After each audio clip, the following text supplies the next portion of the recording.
आज पूरे 6 महीने के पश्चात सासू माँ गीतांजलि को छोड़कर अपनी अंतिम यात्रा पर प्रस्थान कर गई थी। कहने को तो वो उसकी सासू माँ थी, पर इन 6 महीनों में दोनों ने एक दूसरे के साथ माँ बेटी से भी बढ़कर रिश्ता निभाया था। वो तो बिन माँ बाप की छाया के अनाथ आश्रम में पली बढ़ी थी। माँ और घर का प्यार क्या होता है, ये गीतांजलि ने शादी के बाद सुमित्रा जी से ही जाना था।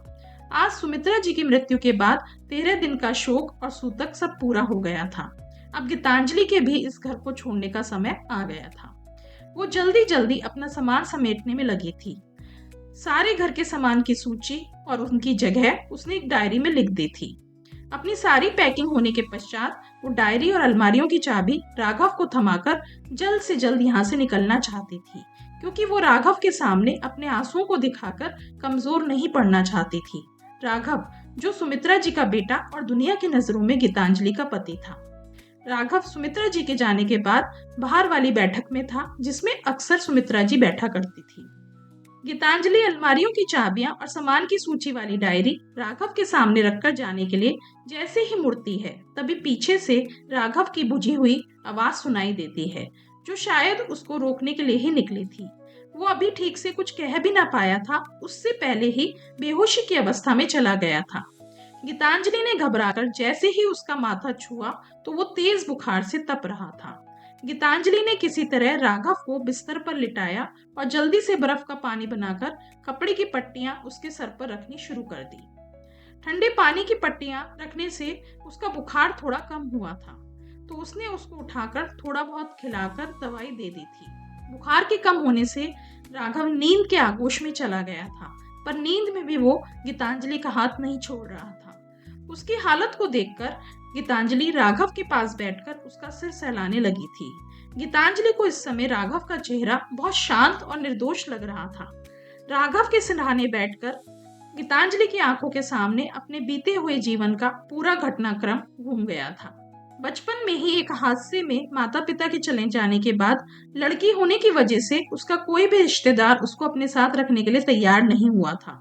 तब बसेरा नाम का अनाथ आश्रम उसका घर बना था। अनाथ आश्रम की संचालिका मंजुला जी थी, जो सारी बच्चियों से माँ की तरह प्यार करती थी। गीतांजलि से तो उनको विशेष लगाव था, क्योंकि वो पढ़ाई के साथ साथ बाकी काम भी बहुत समझदारी से करती थी। बड़े होते होते उसने नर्सरी टीचर ट्रेनिंग का कोर्स अच्छे नंबरों से पूर्ण कर लिया था। साथ ही साथ अनाथ आश्रम के अकाउंट संबंधी काम भी वो बहुत कुशलता से संभालती थी। मंजुला जी की तो जैसे वो मुंह बोली बेटी ही बन गई थी। इधर राघव की माताजी सुमित्रा जी भी दान पुण्य के काम से अक्सर अनाथ आश्रम आया करती थी, और मंजुला जी की वो बहुत अच्छी दोस्त भी थी। कुछ समय से सुमित्रा जी बहुत परेशान चल रही थी, क्योंकि अपने इकलौते बेटे राघव की शादी बड़े ही चाव और लगन से उन्होंने जिस लड़की रिया से की थी, वो बहुत ही बिगड़ेल किस्म की थी। आते ही उसने राघव और सुमित्रा जी को अपने तेवर दिखाने शुरू कर दिए थे। सारा दिन अपने दोस्तों के साथ घूमना और कई बार रात को क्लब से शराब पीकर घर पहुंचना उसकी आदत थी। उसकी इन्हीं सब बुराइयों पर, उसकी आदतों पर उसके माता पिता ने पर्दा डाला था। सुमित्रा जी और राघव जब भी उसको कुछ कहने या समझाने की कोशिश करते, वो उनको उल्टा धमकाकर पुलिस में जाने की बात करती। राघव की जिंदगी बहुत उथल पुथल से गुजर रही थी। ऐसे ही एक रात रिया देर तक घर नहीं पहुंची थी। राघव और सुमित्रा जी दोनों ही फोन कर कर कर परेशान थे। आधी रात को रिया नशे में चूर होकर घर पहुंची थी। उस दिन राघव अपने गुस्से पर नियंत्रण नहीं रख पाया था। गुस्से में उसने रिया को बहुत कुछ सुना दिया था। सुबह होते होते रिया नाटक करते हुए थाने पहुंच गई थी। उसने राघव और सुमित्रा जी के खिलाफ थाने में रिपोर्ट दर्ज करवा दी थी। आज पहली बार कॉलोनी में किसी घरेलू विवाद को लेकर पुलिस आई थी और राघव को अपने साथ ले गई थी। पूरी कॉलोनी में राघव और सुमित्रा जी की बहुत बदनामी हुई थी, और तो और ऑफिस में भी राघव की नौकरी जाते जाते बची थी। ऐसी अवस्था में राघव को रिया से छुटकारा पाने का एकमात्र उपाय तलाक ही था। रिया ने मनचाही रकम वसूल करके राघव को तलाक दे दिया था। बस उस दिन से राघव के मन में लड़कियों के लिए बहुत ज्यादा कटुता आ गई थी। सुमित्रा जी के पति तो वैसे भी बहुत पहले स्वर्ग सिधार गए थे। अब वो अकेले ही राघव को किसी तरह संभाल रही थी। इकलौते जवान बेटे की ये हालत उनसे देखी नहीं जाती थी। राघव के सामने तो वो सामान्य बनी रहती, पर अंदर ही अंदर किसी चिंता में डूबी रहती। इसी चिंता ने कब कैंसर रूपी बीमारी का रूप लेकर उनके शरीर को शिकार बना लिया था, ये उन्हें पता ही ना चला।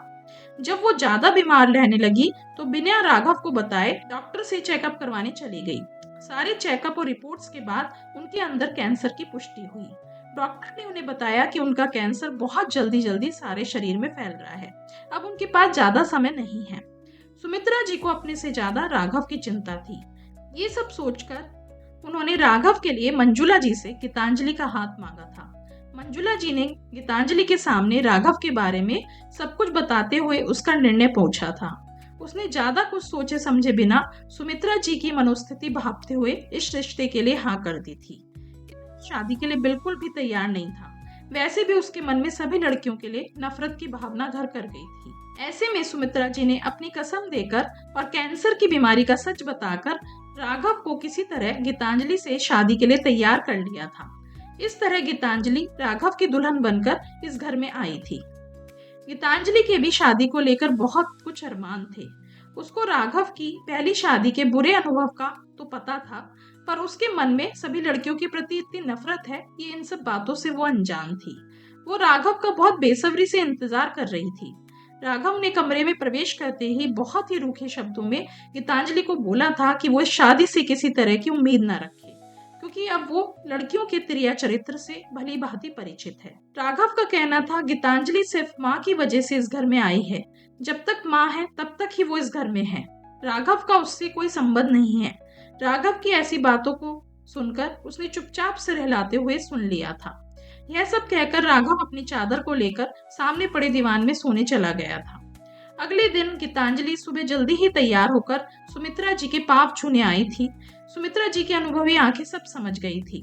तब उन्होंने प्यार से गीतांजलि को गले लगाते हुए कहा था कि आज से वो उनकी बहू नहीं बेटी है। उन्हें पूरी उम्मीद है कि वो अपने प्यार से राघव को बदल देगी और उसके दिल में फैली नफरत को खत्म करने में कामयाब होगी। सुनीता जी की ये प्यार भरी बातों से गीतांजलि को बहुत सुकून मिला था। वैसे भी जब से उसने होश संभाला था तब से वो माँ के प्यार से वंचित थी। आज सुमित्रा जी के स्नेह भरे स्पर्श ने उसको माँ के आंचल का एहसास कराया था। उसने भी सुमित्रा जी को आश्वासन दिया था कि वो उनकी उम्मीदों पर खरा उतरने की पूरी कोशिश करेगी। बस उस दिन से चाहे राघव गीतांजलि से लाख दूर रहता हो, पर वो सुमित्रा जी के साथ मजबूत स्नेह की डोरी में बंध गई थी। शुरू के 3-4 महीने तो आराम से निकल गए, पर अब सुमित्रा जी की कैंसर जैसी बीमारी ने अपना रंग दिखाना शुरू कर दिया था। धीरे धीरे वो बिस्तर पर आ गई थी। डॉक्टर तो पहले ही जवाब दे चुके थे। उनके आखिरी दिनों में गीतांजलि ने उनका बहुत ख्याल रखा था। उनके नित्य क्रम से लेकर खिलाने तक वो उनके पास बनी रहती। राघव को भी बिना कुछ कहे उसका सारा सामान अपनी जगह पर तैयार मिलता। ऐसा लगता जैसे इस घर आंगन से गीतांजलि का कोई पिछले जन्म का नाता है, इसलिए वो इसके अंदर इतनी अच्छे से रच बस गई है। अब शायद सुमित्रा जी का आखिरी समय निकट था। उनको कुछ आभास भी हो चला था, पर वो गीतांजलि को बहू के रूप में पाकर पूर्णतया संतुष्ट थी। उन्होंने राघव और गीतांजलि को इशारे से अपने पास बुलाया और दोनों के सर पर हाथ फेरते हुए आंखें बंद ली। राघव के साथ साथ गीतांजलि के लिए भी यह सब बहुत असहनीय था। गीतांजलि को लग रहा था जैसे कुदरत ने दूसरी बार मास्टर उससे छीन लिया है। सुमित्रा जी के जाने के बाद उसे भी यह घर आंगन छोड़कर राघव की जिंदगी से जाना था, क्योंकि शादी की पहली रात उन दोनों के बीच यही तय हुआ था। अभी वो ये सब सोच ही रही थी कि राघव की आवाज सुनकर वो अपने वर्तमान में वापस आ गई। अब राघव का बुखार पूरी तरह उतर चुका था। अपने अंदर बढ़ते भावनाओं के आवेश को नियंत्रित करते हुए जल्द से जल्द राघव की दुनिया से चले जाना चाहती थी, क्योंकि वो अब कमजोर नहीं पड़ना चाहती थी। वैसे भी जीवन की परिस्थितियां कभी भी उसके लिए सामान्य नहीं थी। वो तो राघव के पास से जैसे ही जाने के लिए उठी, वैसे ही राघव ने अधिकार पूर्वक उसका हाथ पकड़ लिया और कहा, माँ तो मुझे छोड़कर चली ही गई हैं, अब मैं तुम्हें नहीं जाने दे सकता। अगर तुम्हें कोई आपत्ति ना हो तो मैं अपनी जवानी से लेकर बुढ़ापे तक का सफर तुम्हारे साथ तय करना चाहता हूँ। गीतांजलि तो खुद यही सुनना चाहती थी, पर राघव के रूखे व्यवहार से आहत थी। ये सुनकर गीतांजलि के चेहरे पर मीठी सी मुस्कान आ गई। उसने कहा, मैं तो हमेशा से ही ये मानती आई हूँ कि जब हम अपने पसंदीदा कपड़ों को रफू करके पहले जैसा बना सकते हैं तो जिंदगी को क्यों नहीं बना सकते। अब हम दोनों मिलकर नए रिश्तों के रफू से अपनी आने वाली जिंदगी को सजाएंगे और इस घर आंगन को महकाएंगे। आज गीतांजलि के प्यार भरे व्यवहार ने राघव को जिंदगी के कड़वे अतीत से बाहर निकाल लिया था और साथ ही साथ सुमित्रा जी की आत्मा को भी असीम शांति देती थी। तो ये थी आज की कहानी रफू। आज बार बार मुझे गुलजार साहब की पंक्तियां याद आ रही हैं। थोड़ा सा रफू करके देखिए ना, फिर से नई सी लगेगी। जिंदगी ही तो है। अगर आपको हमारी कहानी पसंद आई हो तो अपनी प्रतिक्रिया कमेंट बॉक्स में अवश्य दें और कहानी को लाइक करें, शेयर करें और हमारे चैनल को भी लाइक एंड सब्सक्राइब करें। धन्यवाद।